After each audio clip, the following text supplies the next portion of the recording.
The heart of the Pacific Ocean, thousands of miles from the nearest coastline, in a darkness 7 kilometers deep, time seems to stand still. Through the crushing abyss, a deep-sea drone, the Deep Scan 4, glides silently past jagged underwater cliffs.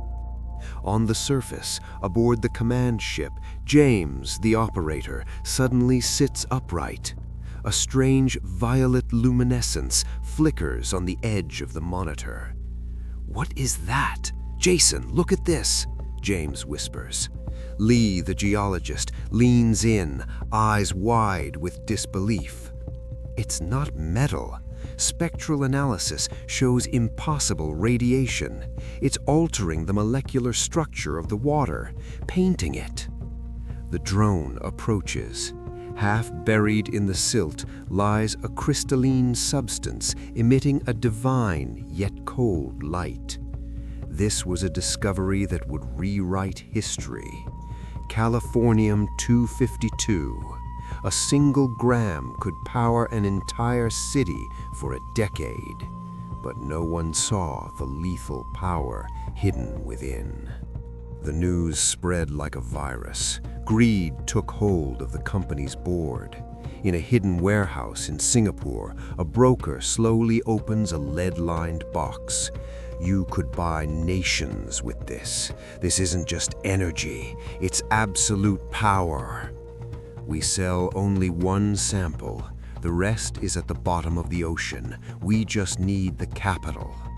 Suddenly, the doors are kicked off their hinges. Armed men in black storm the room. "Freeze! Federal security! Get on the ground!" Hours later, in a cold interrogation room, the investigator shines a light directly into the CEO's eyes. "Where did you get it? Give me the coordinates." The CEO's hands shake as he grips the table. "And if I don't, then you never leave this room. What you found is a threat to human existence." The location was given: Pacific Ocean, 6,800 meters deep. 18 months later, the most complex engineering feat in history was complete.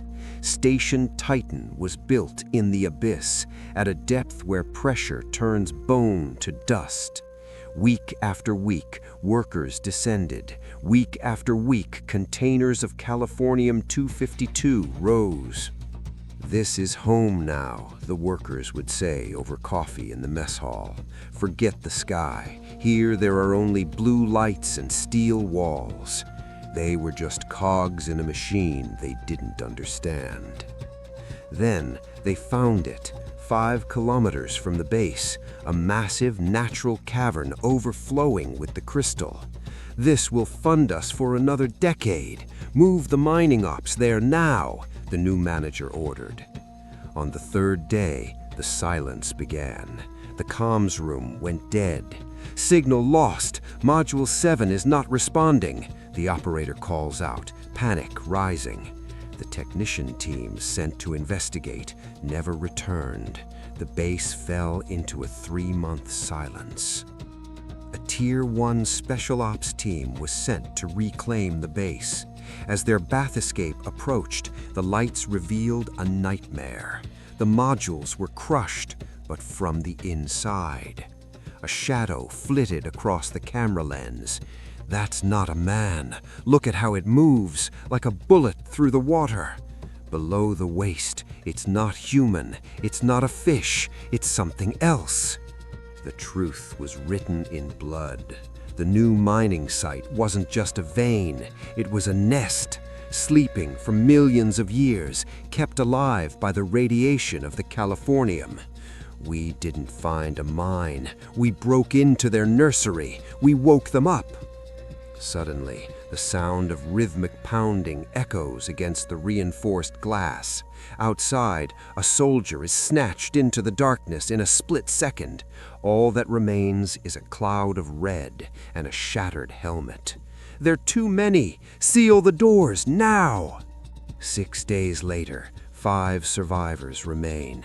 Oxygen is failing. Power is flickering. We have to go. The escape pods are our only chance. But they're waiting out there. They'll rip us apart, the young engineer screams. They made their run on the 7th day. The creatures tore through the walls. One by one they were taken. Only 2, the commander and a comms officer, slammed the hatch of the final pod and hit start.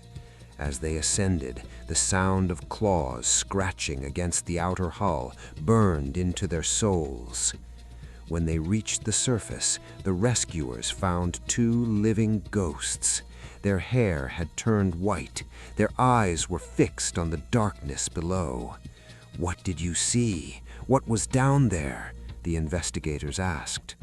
No answer, only silence. The official report read, "Base destroyed due to internal pressure failure." But in the deepest shelf of the archives, a folder remains, marked in red, Californium 252, mining strictly prohibited. Do not wake them again.